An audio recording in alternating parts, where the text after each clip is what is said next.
All right, when you're in Daniel or Revelation, it's all about the same subject. The end times, getting out of here, and those that don't make it. So we'll take a little detour, but it's all connected. This is, I call this the timing of the judgment seat of Christ. Now, that's what you're interested in, because that's one of the next things that happens for us. Here's a picture in the Old Testament, 2 Samuel 1, verse 1. Now it came to pass after the death of Saul, when David was returned from the slaughter of the Amalekites, and David had abode 2 days in Ziklag. It came to pass even on the third day that, behold, man came out of the camp, so forth, so on. So this happens on the third day. You'll start noting that dates mean something in the Bible.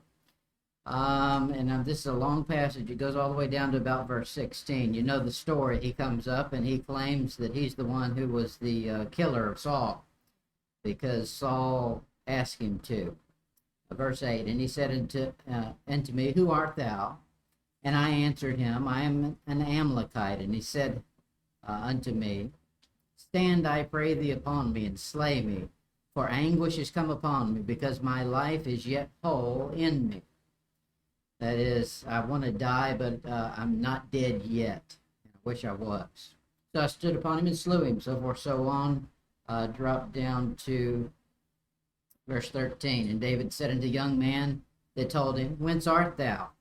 And he answered, I am a son of a stranger, an Amalekite. David said unto him, How wast thou not afraid to stretch forth thine hand to destroy the Lord's anointed? Okay, so the question is, this guy thought it was okay for him to kill someone who was the king. Regardless of what he said, that's him killing the king. He's got to be thinking, hey, there's going to be another one sitting on the throne. It ain't going to be me. Maybe that was his thing, was I'll get the goodies and, I'll get a good position or something. In our story here, we've got David as a type of God the Father. Saul would be a type of a backslidden, either Christian or Jew. The Amalekite here is the accuser of the brethren. That's the type of the devil. 2 Samuel, look at 2 Samuel 1, verse 3. And David said unto him, From whence camest thou? And he said unto him, Out of the camp of Israel am I escaped. Israel is the force David is with. This guy is not very smart. He says, I escaped from Israel. Wait a minute. When you say that I returned from the encampment with Israel, no, I escaped. So he's a renegade. But this is the same type question we find in the supernatural. Job chapter 1. Job 1, verse 7. And the Lord said unto Satan, Whence comest thou? Very same question. Then Satan answered the Lord and said, From going to and fro in the earth, and from walking up and down in it. He says, The earth is he given to the sons of men. So it's similar to the man saying, I came out of the camp of Israel. Job 2, verse 2. And the Lord said unto Satan, the same question, Whence comest thou? Same question David asked. This Amalekite is the accuser. He's going to accuse Saul of asking him to kill him, to murder him. That's the same thing the devil does. Look at 2 Samuel 1, verse 7.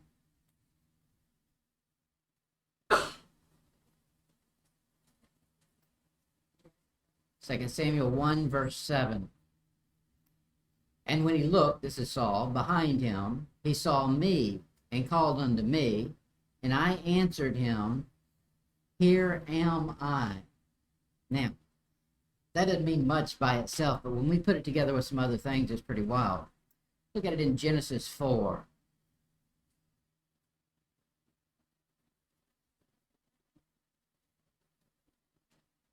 Genesis 4, verse 7.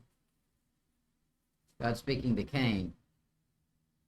And if thou doest well, shalt thou not be accepted. If thou doest not well, sin lieth at the door, and unto thee shall be his sin's desire, and thou shalt rule over him.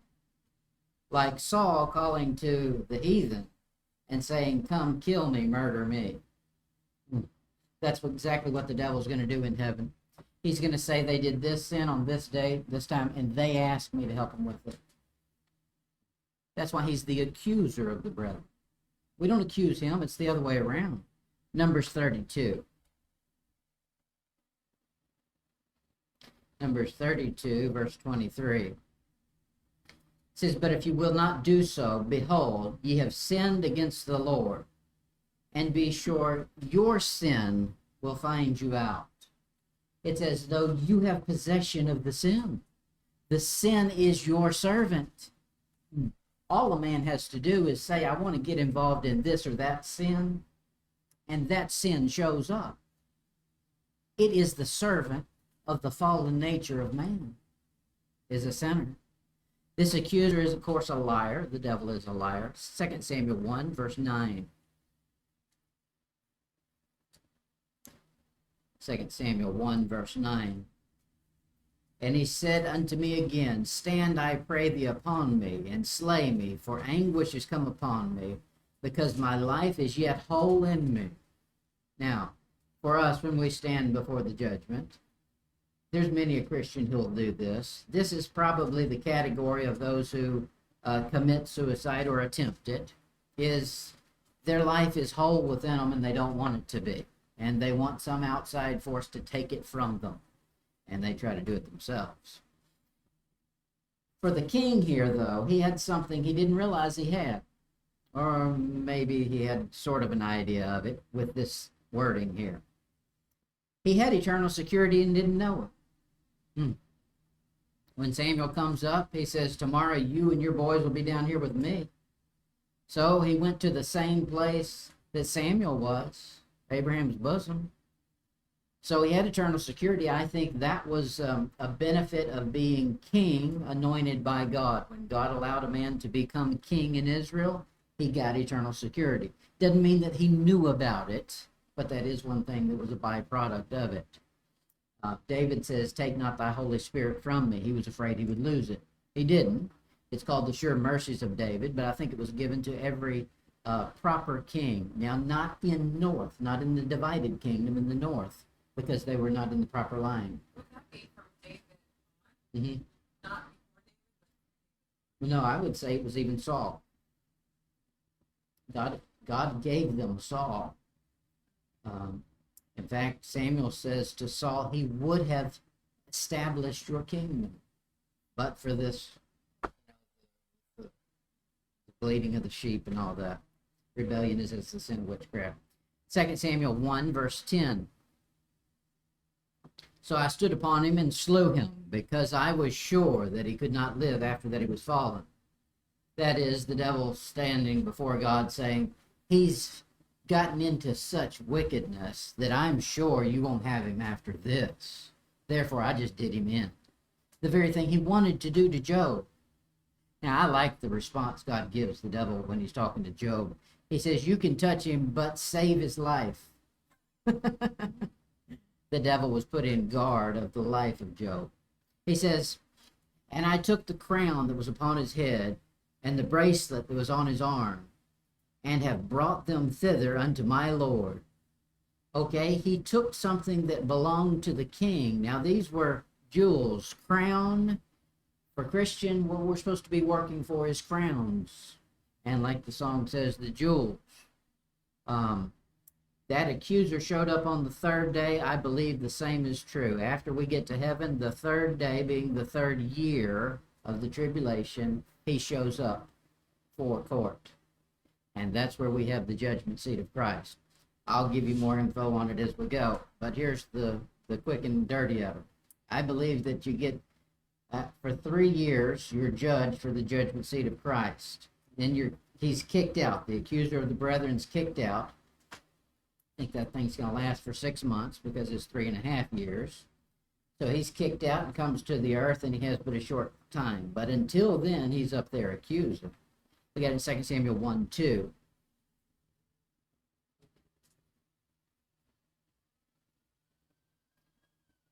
He says, and it came to pass even on the third day that, behold, a man came out of the camp of Saul with his clothes rent, earth upon his head. And so it was when he came to David that he fell to the earth and did obeisance. Now he's falling down as though he's serving, but he's not really a servant of David. You wouldn't stretch forth your hand against the anointed king, regardless of who you were. This is not an American political system. This is the ruler of the land. He holds life and death in the power of his word. He could say, off with your head, and it would be off with your head. There wouldn't be any vote on it. That would be it. And so he's done this thing, and now he's showing up to David, the next in line, as though he's going to do service to him. You know what happened with the devil? The devil showed up to Jesus Christ, and he wants Jesus Christ to bow down to him and worship him. And Jesus says, no, it's the other way around. You serve me. We got in Daniel 7. Daniel 7:7.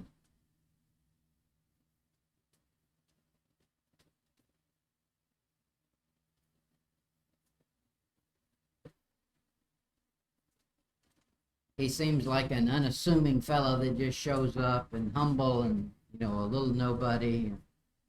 This just happened to him, and he's here to help you, David. Daniel 7, verse 7, same way the Antichrist comes on the scene. After this I saw in the night visions, and behold, 4 beasts, dreadful and terrible, and strong exceedingly. And it had great iron teeth. It devoured and brake in pieces, and stamped the residue with the feet of it. And it was diverse from all the beasts that were before it, and it had 10 horns. Verse 8, I considered the horns, and behold, there came up among them another little horn. That's going to be the devil, that's the Antichrist, the little horn. He shows up as though he's benign and innocent, but he's not. Same way he showed up to Jesus Christ in the temptation. Verse 9, I beheld till thrones were cast down, and the Ancient of Days did sit. It's going to be the same in the end here. It's going to be this accuser of the brethren, who's usurped all thrones and dominions on this earth, won't be able to do it where it counts in the ruling of heaven. Verse 11, I beheld then, because of the voice of the great words which the little horn spake, I beheld even till the beast was slain, and his body destroyed, and given to the burning flame. It comes back on him. Look at it in Revelation 13. Here's where it happens. Revelation 13:4.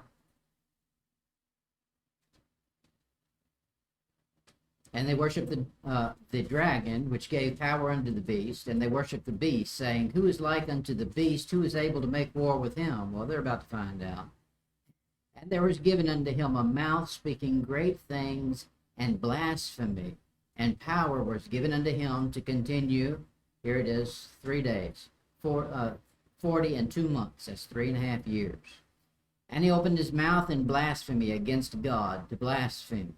This is the same thing the Muslims do.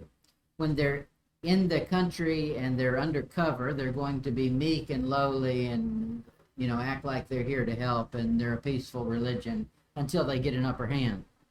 And then when they feel like they got enough on their side of the numbers, then they take over and it's off with your head. The same with the devil.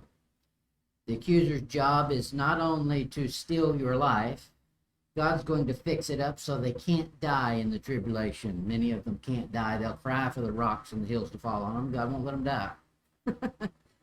That's a jab at the devil, because that's what the devil wants to do. He's a murderer from the beginning. But it's not only to take life, it's also to steal rewards. The thing the Amalekite did, that's what he did. He stole the rewards. He wasn't content just to kill Saul. He had to pocket something. 1 John 2.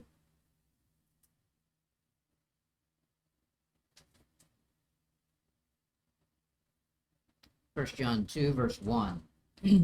My little children, these things write I unto you, that you sin not.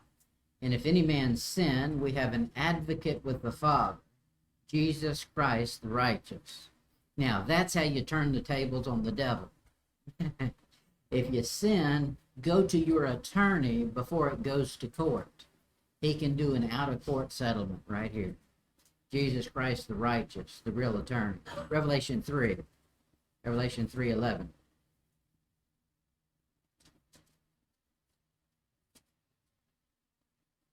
Now, no doubt what we're reading about in the Old Testament and Samuel has more correlation to the Jews and the tribulation time period than it does to us, but it gives us a timeline.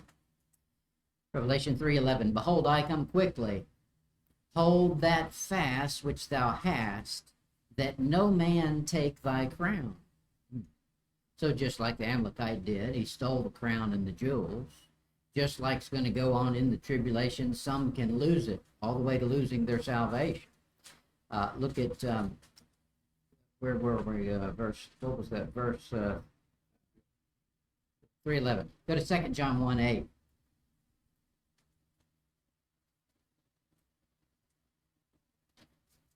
2 John 1:8. Now, people will use 2 John as a church age passage, but it's not. It's tribulation.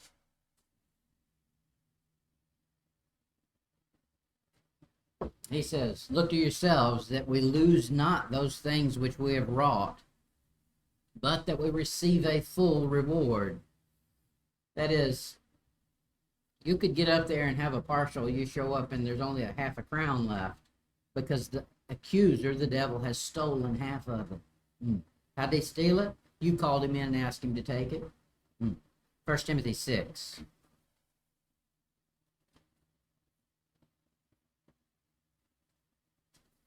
1 Timothy 6, verse 10. Saul actually would be to blame for this death because he asked someone to kill him. So he gets blamed for his own death. 1 Timothy 6, verse 10. For the love of money is the root of all evil, which, whilst some coveted after, they have erred from the faith and pierced themselves through with many sorrows. Similar to what Saul did, a backslidden Christian there, piercing himself through with the devices of the devil. 2 John 1:8, he said, don't lose your reward. That's one way of losing it, is using the instruments of the devil to harm your own self. Isaiah 16.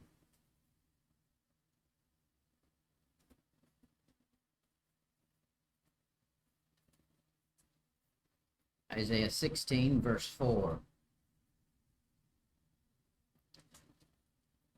The devil's problem, not before the devil, he was Lucifer. His issue was a money problem.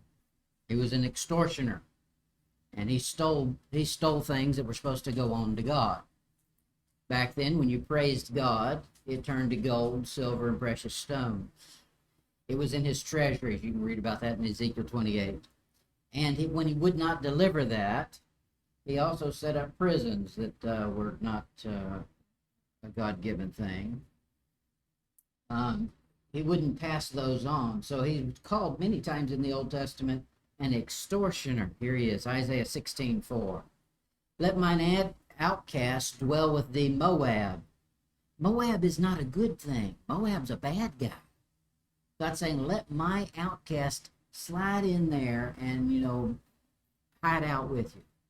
Be a covert to them from the face of the spoiler. You know what a spoiler is? When you spoil, not spoiled milk or something, but when the spoils of war, when you collect things that aren't really yours, but you won the game, so you get to keep it all, that's a spoiler. That's exactly what the devil was doing. He was spoiling. What the Amalekite did with Saul was he spoiled him. He took things that were Saul's, but now Saul's not around, so he keeps it. For the extortioner is at an end. The spoiler ceases. The oppressors are consumed out of the land. That is, God's coming back and he's destroying. Look at it in Ezekiel. We'll find it. Ezekiel 28. Ezekiel 28:4.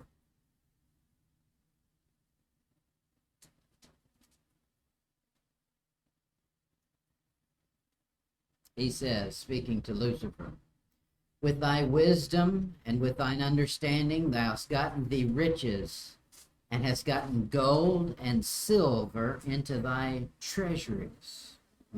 Verse 5. By thy great wisdom and by thy traffic hast thou increased thy riches, and thine heart is lifted up because of thy riches.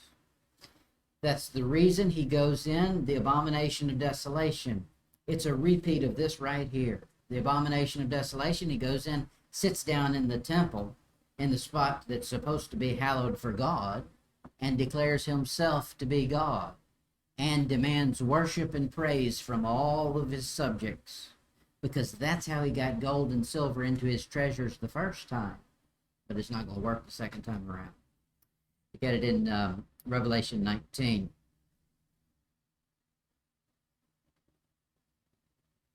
Revelation 19:20. And the beast was taken, and with him the false prophet that wrought miracles before him, with which he deceived them that received the mark of the beast, and them that worshipped his image.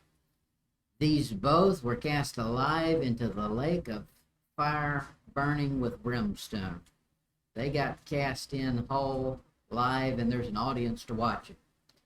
Now, I think the way they're cast in, because this is the lake of fire, not hell. The lake of fire is somewhere different than hell is. Hell is in the heart of the earth. We find that clearly in the Bible. And in Matthew 5, you find it where the people will be cast in. You'll be in danger of hellfire. That's one of the judgments. So you'll be cast in bodily in the millennium for breaking the covenants. And people will see it. You'll go in body, soul, and spirit. But here they're being cast into the lake of fire. Now I think that's outer space, and I think this is like the cartoons, you know, with Superman and the battles they do in the heavenlies. This will be Jesus Christ coming to earth and kicking all the way to outer space these beings to the lake of fire. Now I think the lake of fire, I'm going way deep tonight. The lake of fire, I say, is below the universe. I say Jesus Christ fills all in all, so he wears the universe as a garment. He says he'll fold it up as a vesture. So he wears this whole universe, and his feet are standing somewhere. They're standing on the lake of fire. It says of Lucifer that he walked up and down the midst of the stones of fire. Okay, so he had access to it. So that's, he says in Revelation, his feet were as though they'd burnished in a fire, burnished brass in a fire. Okay, so that's where he stands. Look at Revelation 12. Revelation 12, verse 7.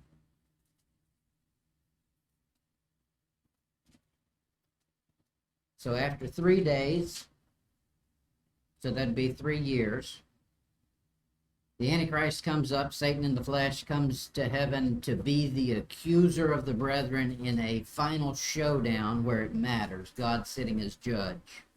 Jesus Christ stands up as our advocate, and of course the opposing counsel is the devil. Revelation 12, verse 7. And there was war in heaven. Michael and his angels fought against the dragon, and the dragon fought and his angels, and prevailed not, neither was their place found any more in heaven. Any more means at one time there was. Verse 9. And the great dragon was cast out, that old serpent called the devil and Satan, which deceiveth the whole world. He was cast out into the earth, and his angels were cast out with him. So those are those beasts you see come up in the book of Revelation, when death and hell come out, and all these wild-looking creatures come with them. That's them being kicked out. I say that tribulation, he said after 3 days he shows up, or on the third day he shows up. So I say it must last for 6 months. And then he's kicked out at the half point of the tribulation, 42 months. Look at it in Luke 10. Luke 10, verse 18. Luke 10, 18. Now this passage causes some people problems. I say it's prophecy. It's not history, it's prophecy. And Jesus said unto them, I beheld Satan as lightning fall from heaven. What we just read in Revelation 12. Behold, I give unto you power to tread on serpents and scorpions, and over all power of the enemy, and nothing shall by any means hurt you. Now, does that sound like anything to you? He's speaking to these men who are his 12 disciples, and these, if they had done the right thing, would have been going into the tribulation. And here he's giving them power like the 144,000 have, like Moses and Elijah. It's similar. Verse 20. Notwithstanding, in this rejoice not that the spirits are subject unto you, but rather rejoice because your names are written in heaven. Revelation 12:12. Revelation 12:12. Back on the earth. Therefore rejoice, ye heavens. Okay, if you're not on earth, get happy. And ye that dwell in them, but not the rest of you. Woe unto the inhabitants of the earth. Now, we understand what he means by that. What's an inhabitor of the earth? Someone who lives here. You inhabit it. So what does this next phrase mean? And of the sea. For the devil is come down unto you. There's going to be some inhabitants of the sea. Now, he could be talking about sea creatures, but I think there's beings there, or maybe man has gone to a state where he's populating the sea. I know you could say it's submarines, but I think it's something much bigger than that.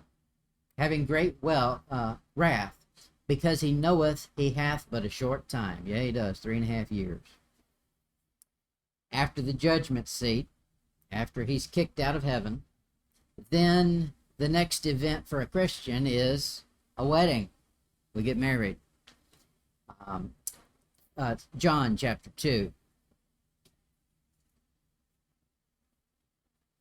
John chapter 2.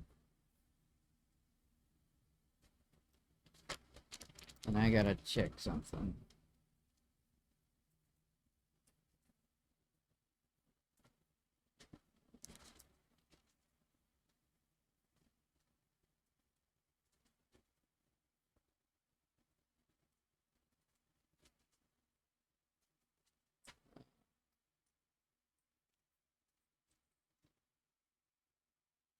Okay, John 2, verse 1. And the third day there was a marriage in Cana of Galilee, and the mother of Jesus was there. That's the first miracle.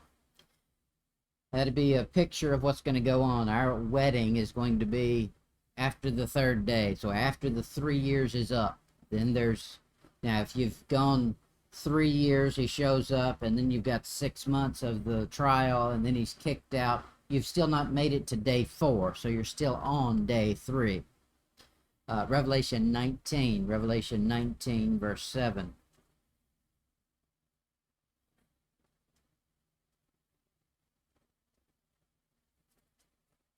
Revelation 19:7. Let us be glad and rejoice and give honor to him, for the marriage of the Lamb is come, and his wife hath made herself ready. The way we made ourselves ready was we did nothing.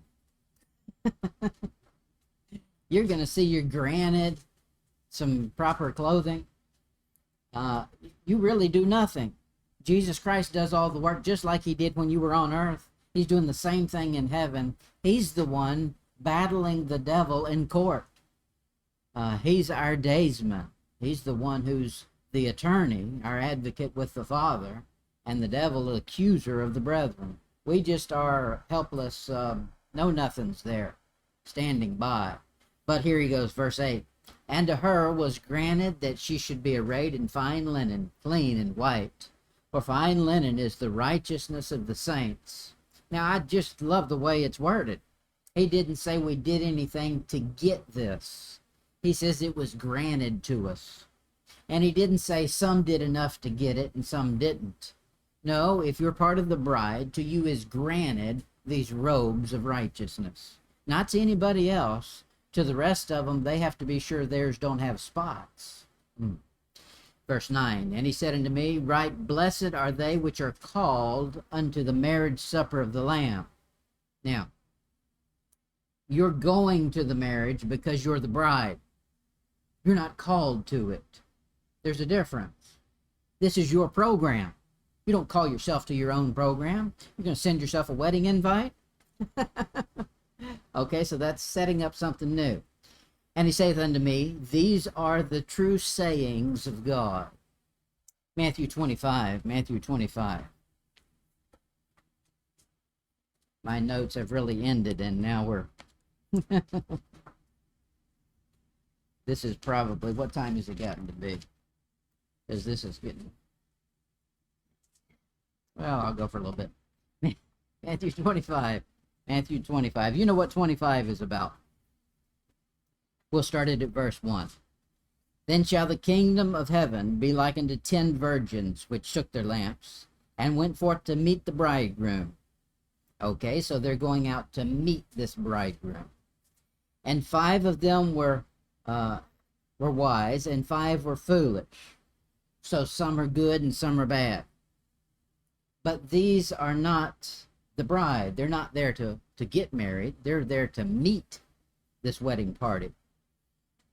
The wise didn't take oil, or the wise took oil, and the foolish didn't take enough oil, and the foolish people ran out, and the wise people said, go buy more oil. They said, we can't go buy any, because if we go out to buy some, then the bridegroom will come back, and we won't be here when he comes. And we don't like sitting in the dark. We're scared of the dark. So they just say, too bad. Now, oil in the Bible is the type of the Holy Spirit. So this sets up a doctrinal issue. This is obviously not church age, because the oil can be added and subtracted. Just like Old Testament, you could lose your salvation, just like we'll be again in the tribulation. You can do works in order to get salvation, inherit it, and you can do certain things to lose it, like these 10 virgins here. Now notice they're virgins plural, not virgins, virgins, plural. These are going to meet the bride. They're not going to be the bride, or bridegroom. They're not going to be the bride. Luke 12. Little different situation. Luke 12. Luke 12:36.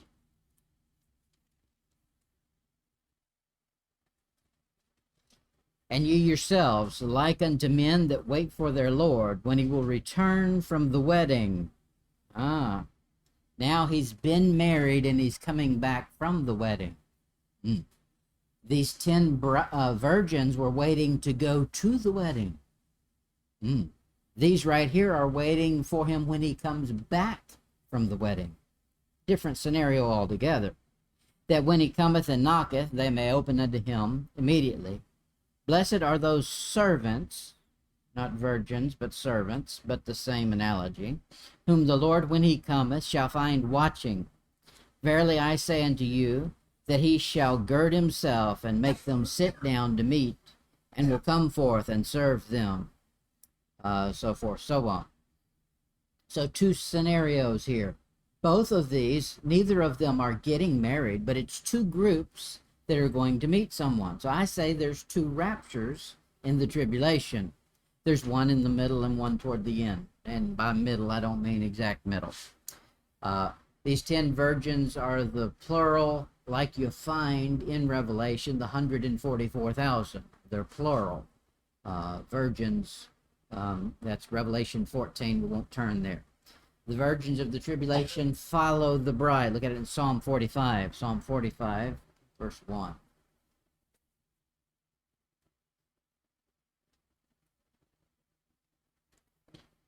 Psalm 45, verse 13.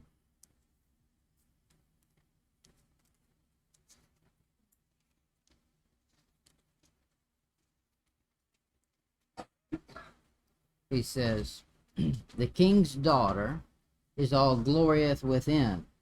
Her clothing is of wrought gold. She hath brought unto the king, she shall be brought unto the king in raiment of needlework, Now here's these virgins. See, there's a different classification. The virgins, her companions that follow her shall be brought unto thee. So they're following her. The 144,000 will be in heaven, and they'll follow us down.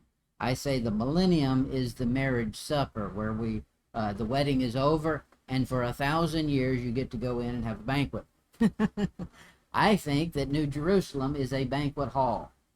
And for us, we can go get you some food anytime you want some food. There's no such thing as gluttony there. It's all good. You won't be able to do wrong. And so you can just eat to your heart's content. That's my idea of it anyway. Look at Matthew 24:29. Matthew 24:29.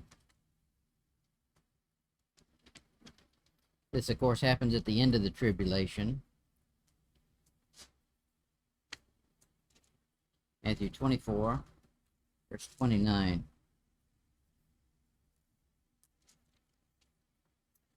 He says, immediately after the tribulation of those days. So he's setting it up. Look down to verse 31. And he shall send his angels with a great sound of a trumpet, and they shall gather together his elect from the four winds, from one end of heaven to the other. So there's someone being gathered there after a tribulation of those days, probably referring to the Great Tribulation. Some virgins, of course, in our passage there lost their oil, their Holy Spirit, or their salvation, as we find many places they can do. And anybody who doesn't believe in eternal security will point all of those verses out to you. Those are true verses, and they do apply, and they mean exactly what they think they mean. They just put them in the wrong time period. Look at Romans 10, verse 5.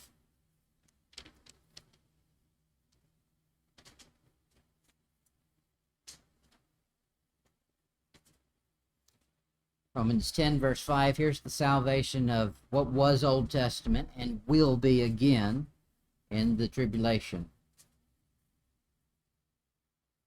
Here's how these virgins are trying to obtain and maintain their oil. Romans 10, verse 5, for Moses describeth the righteousness which is of the law, that the man which doeth those things shall live by them. That is, they're going to have to do the law. The temple will be there. They'll be able to do sacrifices. Well, for part of the tribulation, they'll be able to. And so when they break it, they've got to go find out what the law says they're supposed to do for an offense, and then go take care of it. James 1, verse 1. We saw in Luke 12 that it was the servant. He called them servants. And so here's these servants showing back up. They're either called virgins plural or servants. James 1:1, he says, James, the servant of God and of the Lord Jesus Christ, to the 12 tribes scattered, 12 tribes which are scattered abroad, greeting, so forth, so on. So there he's calling the Jews the servants. He's a servant, and he's calling out his fellow brethren. Look at it in James 2, verse 24.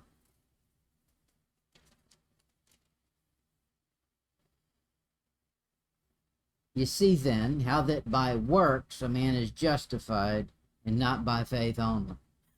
He's writing to a totally different crowd.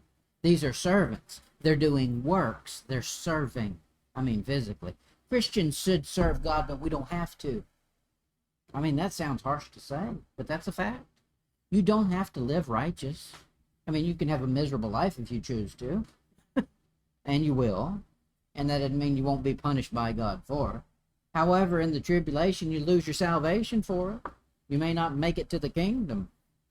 Look at it in Psalm 51:11.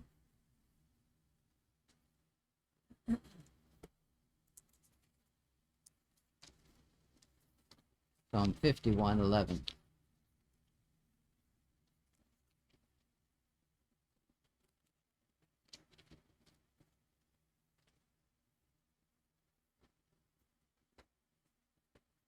This is, of course, David. He starts out with, have mercy upon me, O God, according to thy loving kindness, according to the multitude of thy tender mercies, blot out my transgressions. He's worried. He's scared that he's gone over the line. Verse 11, cast me not away from thy presence, and take not thy Holy Spirit from me. Well, it can be taken away. It could have been back in the Old Testament, by and large, with few exceptions. And in the tribulation, it'll be the same way. They can lose it just like the oil. There's a difference between servants and friends. Jesus called his disciples. He says, you were servants. I'm not going to call you servants anymore. Now you're my friends. Abraham got an exception. He was called the friend of God. But that's not, he doesn't call everybody, that's what the Quakers used to say, friend. Not everybody's a friend. You find that out real quick. Look at it in John 15:13.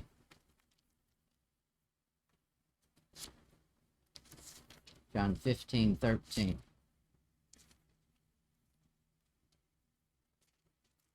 He says, greater love hath no man than this, that a man lay down his life for his friends. Ye are my friends, if you do whatsoever I command you. Henceforth I call you not servants. For the servant knoweth not what his Lord doeth, but I have called you friends. For all things that I have heard of my Father I have made known unto you. So different classification. Now, there's been no crucifixion at this point. So what you're reading is not church age. It's going to get tricky here. This is still Old Testament. He's not died yet. So what would the classification of these guys be?